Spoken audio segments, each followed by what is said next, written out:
hello. We are back at the Sacktown Movie Buffs Film Festival, baby. And I'm here with Troy Lee, a.k.a. D-Dragon.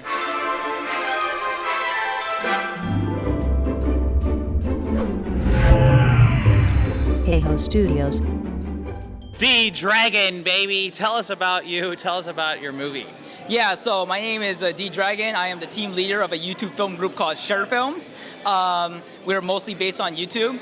And I actually have two films screening today under Shutter Films' name.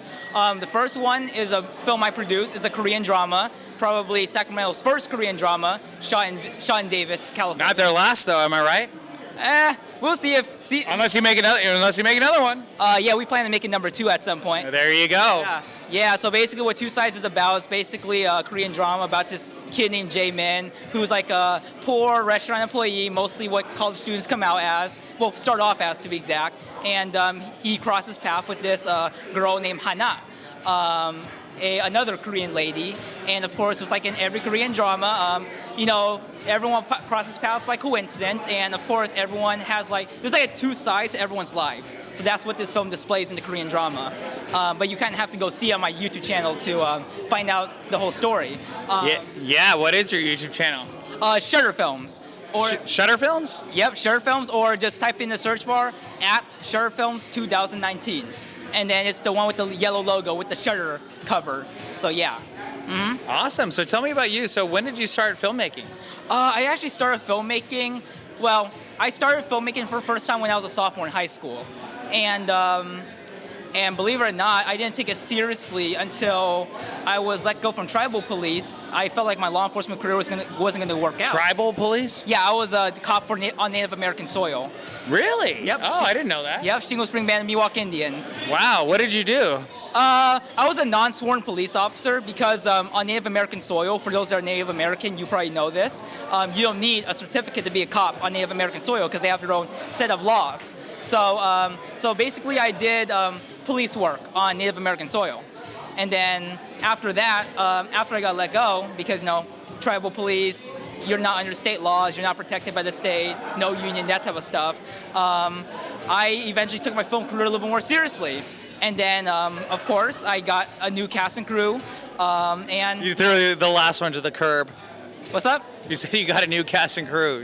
What do you do with the old one? Well, believe it or not, Shutter Films actually started off as Slasher Productions. Oh, uh-oh. Yeah, until we have a bunch of fan hate, and, some of the Slasher people moved on, and that's when I went on satcasting.com, and then put an ad out saying, hey, I'm looking for some full-time actors and actresses for my film group, Shutter Films.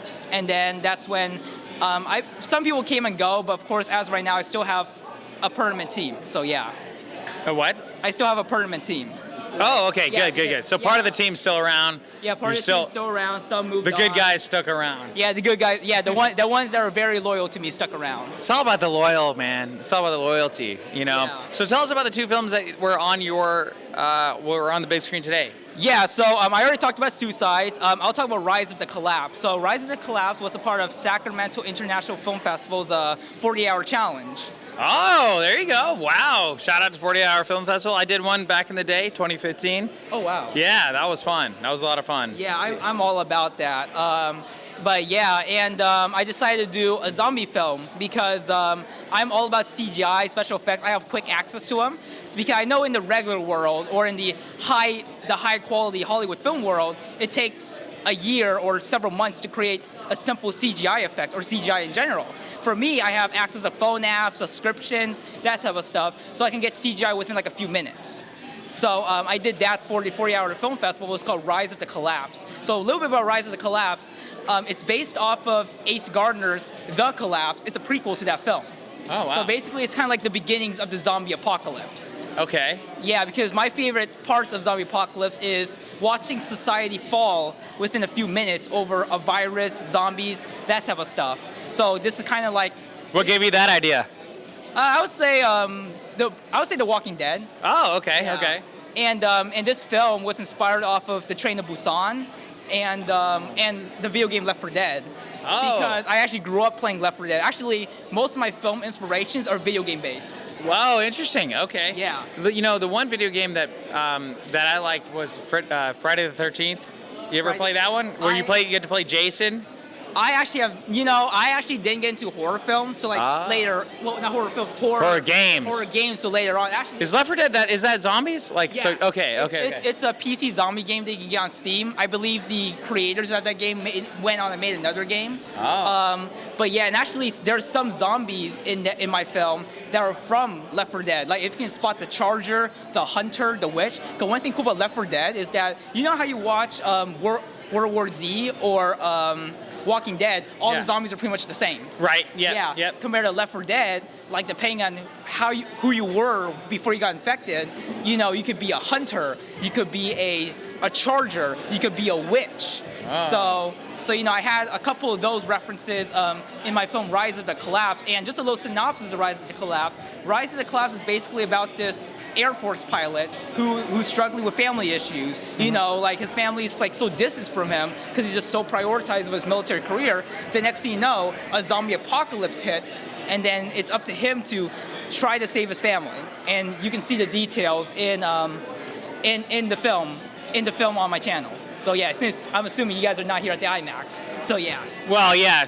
But we are here on YouTube, so we can easily link the channel to him. We are on Heyo Studios YouTube channel, and no, that's so cool. So we were talking to you. I was talking to you a little bit earlier today, and I asked you about Unreal Engine. What are your thoughts on Unreal Engine? I actually tried using Unreal Engine in the past. I mean, it was hard for me. It might be easy for other people. But I think for those that can use Unreal Engine, if you have the skill and the birthright to use Unreal Engine, do it. Go with it. Because I know that the video game I'm using right now to make a film, a dinosaur film, Path of Titans. Wow. They're upgrading their stuff. Like they're stepping up their game. And it's all because of Unreal Engine. Oh, interesting. Are they using Unreal Engine and then they have their own thing, or how does that work? Well, from my understanding, Path of Titans is creating all their models on Unreal Engine. And about Path of Titans, for those that don't know, Path of Titans is this dinosaur survival game. And how this works with film is that they recently implemented a cinematic replay tool. So it's kind of like you hit the replay tool, and then it captures all the events in the game. It doesn't like record it, like video record it, but captures everything that happened in the game that you played as a dinosaur. And it's not just you, the surrounding players around you. So what you do is that you save the replay, it saves in replays. You go to replay, you hit it, and then you go back into your world, you go back into that world in God mode, and then that's when you pull out an external recording device and you take your camera shots. Wow, dude, that's legit. That is so cool. Well, because that's the thing, is like you could have any camera. Instead of actually physically moving the camera, moving the lights, moving the cast, moving the crew, you can actually just put it wherever you want it. And just you're still moving a camera, but you're moving it on a video game controller. Right. But in terms of lighting and background and dinosaurs, they're all there. Yeah. That's what I mean. Like you could easily move it, but you're just like controlling a system, and you can do whatever the heck you want. Yeah, because I'm a big advocate of using video game technology to create films. I even made a film about that. Oh, really? Yep. Tell us about that one. So it's called the FX Simulator: The Experience, also a 40-hour challenge film. Oh, okay. Yeah. See, dude, this guy, take notes from this guy. Do the 48-hour films, because that is what we call practice, and that is what is called exercising your filmmaker muscle, right? Well, it's not just that. It's also know who your competition is and do something that your competition won't do. Like for me, I know that my competition won't use cheap, well, I wouldn't say cheap, but use easy CGI effects in their films. Because the reason why I'm not going to say cheap is because most of these CGI I'm using can be worth a lot in the Hollywood market. To make them look like that, at least. Because, CGI takes a lot of labor, a lot of people, a lot of art skill to do that. And there's apps out there we can just use it very easily. So, yeah. So, okay, so are you a competitive person? Can you put into more? Like, if you want, okay, so let's say are you up for an award today? I'm nominated as Best Director. Okay, do you want to win? Yeah. How badly do you want to win? Very badly. Okay, so he is competitive. That answers the question. You got to be competitive if you're a filmmaker. You got to have that competitive spirit, because if you don't, you will probably never get your movie done. You'll probably never finish a 48-hour film festival. But this guy, Troy Lee, has done it several times, guys. Take notes from this guy. Take notes. We will link his channel in the description below. We'll do a little shout out on the card right here.